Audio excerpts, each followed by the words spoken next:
Is there a point where you might say there's enough champs in the game, or is it going to be a continuous stream? I would personally say no. Now, I am a little biased because I'm a champion designer. But if there was a point where there was too many champions, it was 12 years ago when we did Champion 100. What I mean by that is I think the only real true cost of too many champions is learnability. I think that's one of the major costs. And then the other, actually there's two. There's learnability and there's upkeep. But both of those at this point are kind of moot because we already have like 160. If your game has 40 and you're like, we probably shouldn't go to 100, that's like, oh, dang. Okay, well, 40 is a lot more learnable than 100. But I'm personally not convinced that, like, say 200 is significantly more learnable or easy to upkeep than 160. And so I think a lot of, like, the in quotes downsides to having, a lot of champions, we already passed that years and years and years ago. And so then it's like, well, the question of like, okay, well, what about the upsides, right? And I think there's so many fantasies and player types that like we really haven't served even now that we could like do. Like as an example, we don't have a paladin. As an example, we don't have a character that plays like an Elden Ring uber greatsword. Aatrox has an uber greatsword. He's really cool, but he doesn't necessarily play like that, right? We don't have a hot guy with glasses as a support, right? Like there's a lot of different like fantasies and stuff that we could still like play up. A lot of different like backgrounds and whatnot that we just haven't done yet. And so I think that's very exciting. Also, League of Legends is a game that I think just gets better when we have more champions. Sorry, more champions, but new champions is what I mean. It's like there's just so much cool new stuff we can add to the game. Stuff like Silas, for example, was I think a huge, big, good addition to League of Legends. And then also champions, for what it's worth, are like one of the things that really excite players. We found that like one of the things that players get most excited about is champion releases, like to this day. And so there's another thing where it's like, I think one of the ways that it's really easy to make your game feel truly dead is if you stop making characters in a game like League. There's just so many cool things you can do, and I think like there's a lot of players who really, really love seeing a new character come out. And so if we just stopped making them, I think that actually ends up making a lot of players like fairly disappointed in the long run. Champ designer, adding new champions is the most important. Yep. And that's one of the reasons I'm biased, right? Is that it is my job. But we've just found over the years like that some of the things that are most engaging to players, most exciting to players, many players like report as like one of the things they enjoy the most is champion releases. Like making characters is one of the things that makes a game feel alive and fun for a large majority of the player base in a way that like shipping a patch wouldn't, as an example. Like as an example, one of the reasons we don't do as many reworks, one of the things sometimes people ask in the stream is they're like, why did you stop doing as many VGUs? Like, why did you stop doing as many reworks, right? Like, aren't those really good? And it's like, yes, they are good for the game in terms of their ability to like, keep the game fresh and things like that. Like there's very, very good outputs to things like reworking the characters. But if my job was to make the most players happy and excited and feeling like the game is alive and well, oh my god! We found that like in terms of player engagement and enjoyment and preference, one of the reasons we do more new champions than we do visual VGUs is that players like new champions. Whereas players are much less excited to see a character be reworked. A really easy way to think about this actually is if a character is getting reworked, it's like raise your hand if you want champions to be reworked. Raise your hand if you want your champion to be reworked. Right? It's like every time we do a rework, there's quite legitimately some characters who end up, feeling bad from that. There's some players who end up feeling bad about their rework, right? Like, we reworked Aurelion Sol because he was, pretty unpopular, but that doesn't mean there wasn't like Aurelion Sol players who liked that character.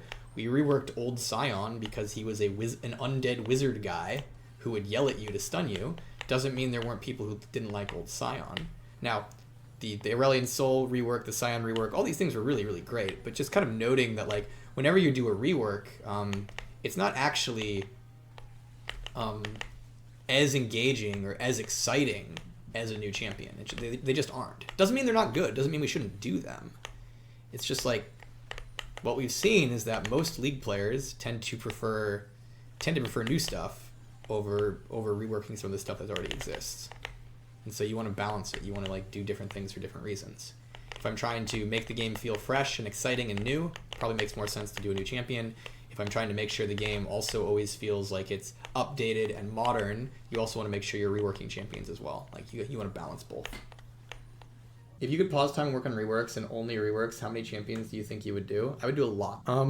If I had infinite time and it was beneficial to my career to just do reworks forever, and that was like specifically the thing I was doing, I think there's a lot of improvements that could be made. Now that doesn't mean that any champion isn't necessarily given, every champion needs changes, but like if we had infinite time, like I want to be really clear, this is like the person said if you could pause time, right? If you had infinite time, there's a lot of like improvements, incremental improvements you can make in League of Legends. Like a lot.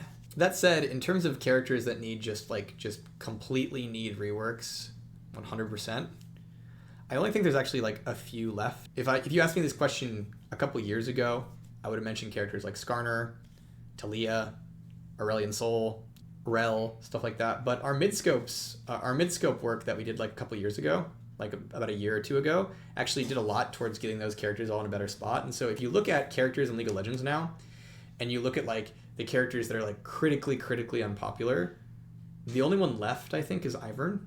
And also he's probably just supposed to be critically unpopular given his theme, right? I don't know. I would look at if I would look at Ivern and be like, that character needs a rework.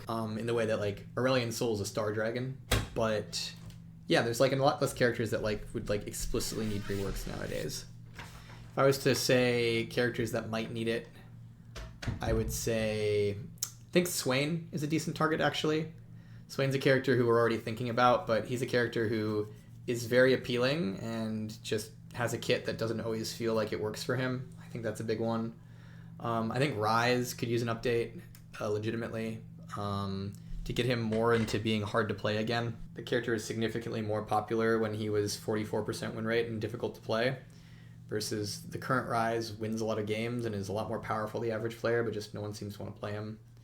I would look at Rise maybe. Cho'Gath, just because if Cho'Gath had a rework and we had infinite time, we give him art, there's just so much cool stuff we could do there. I don't think Cho'Gath's in a terrible spot for what it's worth, but I do think like he could just be so much cooler if we gave him like a new spell or two. Nocturne is one. Specifically, I wouldn't even change much of him. I would probably give him a new W that had a bit more like interest to it, and then, you know, update his visuals. But I think Nocturne is like a super appealing, super fun character that could feel even better and be even cooler. He's very close though. People are mentioning Singed. I wouldn't rework Singed. If anything, I maybe would adjust what stats he scales with to make more sense. But Singed is a pretty cool dude. It's a little weird given like what his lore is. His lore is like, I am the ultimate ruiner of everything and also a scientist. And his in-game League of Legends is like, I run around with a giant bottle of poison on my back, tee-hee. But yeah, there's a lot of things I think we could rework to be improved, but the question is just always time and resources, right? Like a lot of things, it's like, yes, incremental improvements could improve them, but a lot of things are already in fine spots regardless. And it's like, hey, do you want someone reworking Rise or making a game mode? Do we want something reworking Rise or reworking someone else? Do we want someone reworking Rise or balancing the game, right? Do we want something reworking Rise or tuning Arena, right? Like mainly it's just there's all these different like priorities that go into like what we assign designers to do. And it gets even more complicated when you talk about artists, because the hard part about actually any Rise rework isn't actually the design time. It's actually more the art time, because the guy has like 20,000 skins.